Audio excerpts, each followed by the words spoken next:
there's so much controversy about how to confront climate change that sometimes there seems to be no common ground.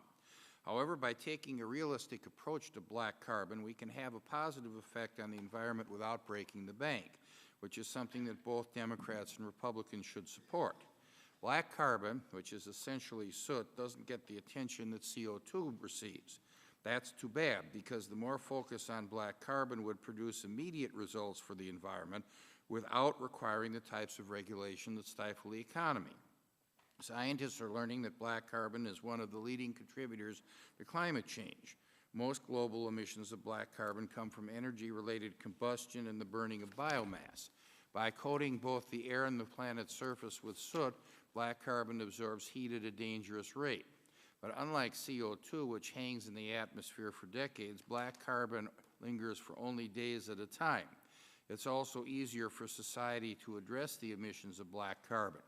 There are already a number of ways to reduce these emissions without relying on the cost-prohibitive technologies that CO2 regulations would require.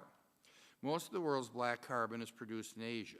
Surprisingly, when it comes to black carbon, the U.S. isn't cast as the bad guy, as North America produces less than Europe, South America, and Africa.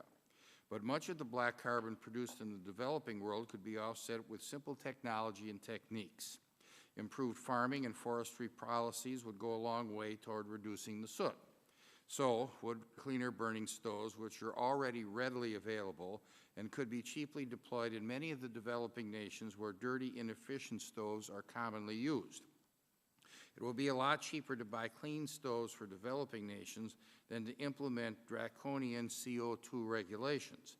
As Congress struggles over how to confront climate change, black carbon reductions, targeted investments in research and development, and improved transmission are cost-effective options that could have large impacts without crippling our economy. I want to welcome Dr. Drew Shindell of NASA Goddard Institute for Space Studies, who will talk about the immediate impact that could result from cleaning up black carbon emissions. Hybrid truck legislation that I have introduced would also help black carbon. Diesel engines are a primary source of black carbon since most trucks use diesel. Reducing fuel use in trucks would reduce both CO2 and black carbon emissions. My bill would create a grant program in the Department of Energy to fund research and development of hybrid truck technology. This is one approach that's simple and affordable. There are many others, and I hope today's hearing leads to more understanding of this problem and its solutions. Thank you. I thank the gentleman